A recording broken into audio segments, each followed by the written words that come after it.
Beth Turnbull-Morris, pottery teacher extraordinaire at Turning Bowl Pottery. So today I'm making glaze, and I thought I'd take a minute and come on and tell you a little bit about it, show you how I do it. What is glaze all about? So glaze is basically ground up minerals and water that goes on the outside of your pottery. When it gets fired, it forms a bond with the clay and melts all together. The glaze materials melts all together to form a glassy coating on the outside of your pottery to make it strong, impervious to foods leaching in and out, impervious to water, safe for the microwave oven and dishwasher. Okay, so every glaze is made up of a bunch of ingredients, like a recipe, and usually you get that from a book or a friend or a website, and then you mix up the things and you test it out in your pottery and you see if it works. Okay, so I don't have to do that today. I've used this glaze before. It's a glaze that it's called Yoko Clear. I can't remember where I got it from, but I've been using it for years. Other places use it, tested it. And so all I have to do today is follow the recipe, weigh and measure the ingredients, sieve it, and then it's ready to go. If I was being responsible, I would probably do a test firing first to make sure that I didn't make any math or measuring errors. I'm gonna go for it. I'm gonna throw caution to the wind. I'll let you know. I'll come back on next week if show you the results, okay?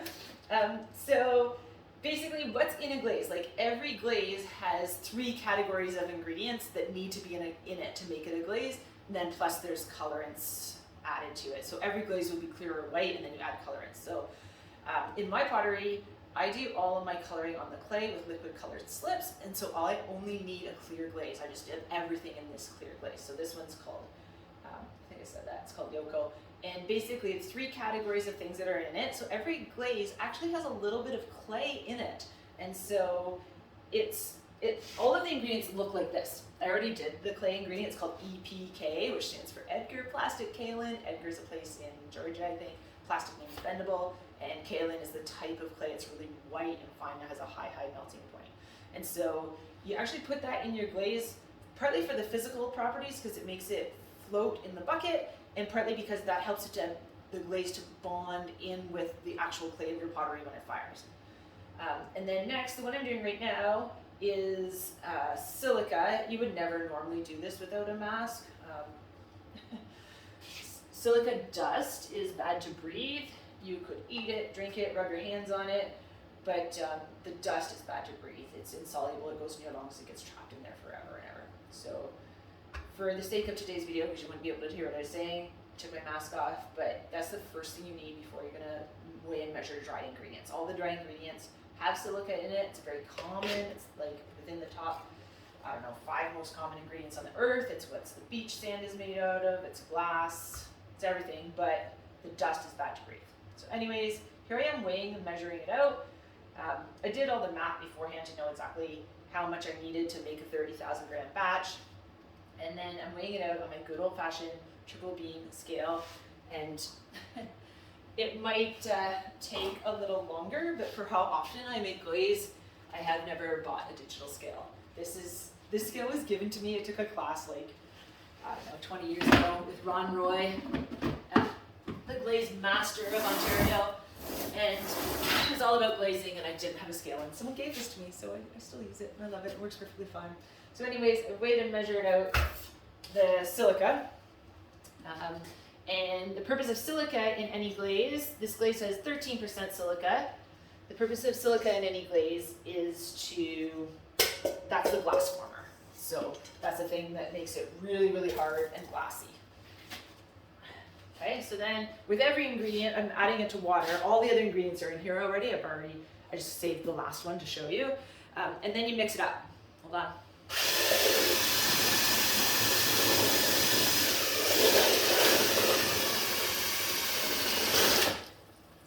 Okay, it's gonna get more well mixed when we sieve it. But basically I don't want any of the powders floating around. I just want it all suspended in the water. I started to tell you about the ingredients in the glaze. We've got EPK, we've got silica, and then this glaze actually only has 4 ingredients altogether, and the last 2 are in the melting category. And so this one is Minspar, and then the other one, I already put it away, is Grisly Borate. okay? And those are both like feldspars. They make everything melt together, okay? So the silica and the EPK, the kaolin, which is the clay, have a really, really high melting point. And so these things, the feldspars or the glass, the melters or the fluxes is what the name of the category is they help everything melt together, okay? So all the ingredients are in there now. They're all suspended in water. I mixed them up, and now I'm gonna sieve them, okay? And so this has been a job that I've had to do as long as I've worked in clay. And basically, when you can pick up the whole bucket and dump it in there, I've got a sieve here. This is an 80 mesh sieve.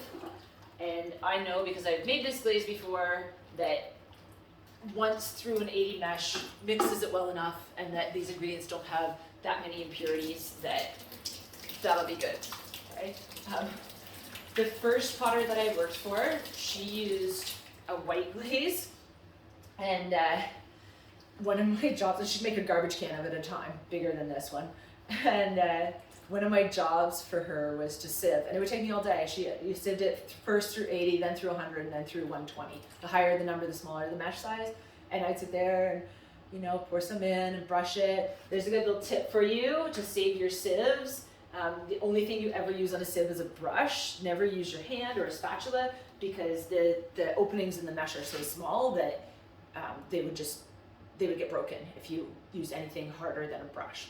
So yeah, you brush them all through. It takes a while. This will take me, I don't know, an hour or something to sieve it all through. And then at the end, you pour some water in all of the buckets and like I've made it extra thick so that I can use the water of cleaning it out and get all the material through the sieve. Yeah, and then it's ready to go. Good little tip for you.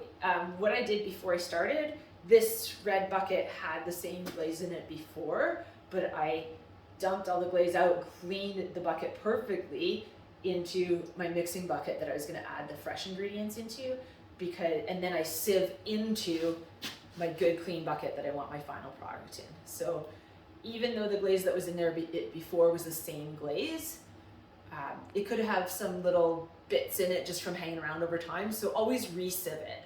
Some people don't even do that. They keep the two batches separate until after they've tested it. I don't have room for that. I don't need a whole bunch of different buckets of half glazes. I just, again, throw caution to the wind, mix it all in together. It's gonna be fine, okay? So far so good anyways. Yeah, so I think that is about it for mixing glaze. Turn off your phone when you mix glaze. Don't get sidetracked. Keep a checklist. Do everything in pencil and wear your mask. Clean up really well. I think that's it. And then you probably should test your glaze before you just glaze all your stuff in it. Okay, let me know if you have questions. I'd love to help you out. Have a great day. Beth Turnbull Moorish, Turning Bowl Pottery, potter and teacher extraordinaire.